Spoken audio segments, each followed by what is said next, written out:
Dan the man was a real hero. Did he have superpowers? No, but he dared to be different and did what was right and made good choices all of his life. Yeah, Daniel was a real hero. Did he have superpowers? No, but he dared to be different and did what was right and made good choices all of his life. Now, of course, it's easy to make good choices when life is good, but Daniel's life is about to turn bad and sad. Will he still make good choices in the bad times? Let me explain what's been going on. Now Nebuchadnezzar was the king of Babylon. He had the strongest army, so he conquered everyone. He destroyed the cities, took the people away off to Babylon, where they had to slave away. When Daniel was taken, his home was destroyed, so he could have been bitter, hateful and annoyed, but he dared to be different, choosing right over wrong. He prayed every day and his faith made him strong. Yeah, 1, 2, 3, yeah, 3 times a day Daniel got on his knees and chose to pray.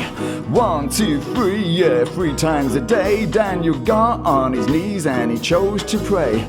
Now Dan the man was a real hero. Did he have superpowers? No, but he dared to be different and did what was right and made good choices all of his life. Yeah, Daniel was a real hero. Did he have superpowers? No, but he dared to be different and did what was right and made good choices all of his life. King Nebuchadnezzar was a crafty leader. They took some noble slaves who were handsome and clever to live in a palace where they would learn to serve the king through wisdom and discern. Now Daniel was chosen, he was a lucky one. The palace was his new home, his new life had begun. But would Daniel still have the courage to pray, or would his old faith just fade away? 1, 2, 3, yeah, 3 times a day Daniel got on his knees and chose to pray.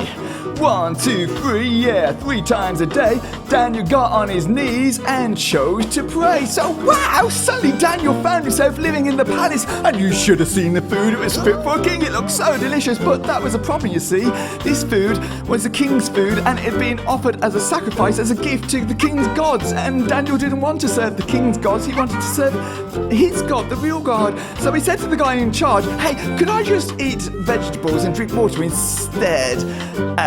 But the man in charge said, no, if you're weak and skinny, I'll be in trouble with the king, and I don't want that. And Daniel said, okay, what about just for 10 days that we just have vegetables and water, and if we're weak and skinny at the end of that time, then okay, we'll eat the king's food, but if not, we'll carry on serving our God. And the guy agreed, and guess what? At the end of the 10 days, they were fitter and stronger, and even at the top of the class, even the king was impressed with them. So they were faithful to God, and God was faithful to them. How cool is that? Now Dan the man was a real hero. Did he have superpowers? No, but he dared to be different and did what was right and made good choices all of his life. Well, the years went by and this great king Nebuchadnezzar became old and died, and then his son became king. He didn't last long, and Babylon was captured by a new king called Darius. And amazingly, Darius, despite the fact that Daniel was so old, Darius wanted Daniel to be his new top advisor because he was honest and reliable and trustworthy. But some of the other king's advisors were very jealous, and they plotted against Daniel, and they came up with this wicked plan, and they went to see the king, and they said something like this: oh king, you're so great, you're so wonderful, you're so amazing. Well, thank you very much. We think everyone should pray to you and you alone for the next 10 days. Well, what a good idea. And if they don't, well, make a law that they should be thrown into the lion's den. Yes, whoa, sounds exciting. Oh boy, yes, the king fell for it. 1, 2, 3, yeah, 3 times a day Daniel got on his knees and chose to pray. 1, 2, 3, yeah, 3 times a day Daniel got on his knees and chose to pray. I got you, lawbreaker. And they dragged Daniel in front of the king. We caught someone who refused to pray to you. Guess who it is? It's Daniel. Oh no, as soon as the king saw Daniel, he knew he had been tricked into making this stupid law. Daniel would never pray to him because Daniel prayed to the true and living God. The king tried all day to find a way to save Daniel, but he couldn't break the law. So sadly, with deep regret, Daniel was thrown into the lion's den. So Daniel was taken thrown in the lion's den. His enemies laughed, that's the end of him. The lions licked their lips and were about to pounce, but God sent an angel who shut the lion's mouth. King Darius was restless, he just couldn't sleep. First thing in the morning, he just had to have a peek. Nervously called, did the living God save you? And Daniel called back, yep, you see, my God is true. Yay! Oh, King! Live forever. Whoa, Daniel, you're alive. Yeah, the living God sent his angel to shut the lion's mouth. Hey, your majesty, I am innocent. Look, I have served you faithfully. Darius couldn't believe he was overjoyed, and he had Daniel poured out of the lion's den, and there wasn't even a scratch on Daniel.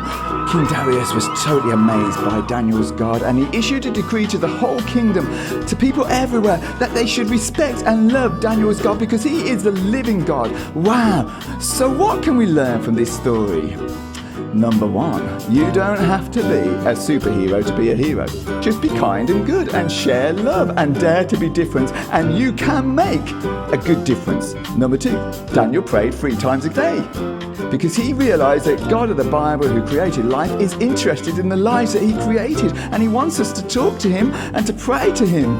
Number 3, God guided Daniel from a young man to an old man, and that's what made all the difference.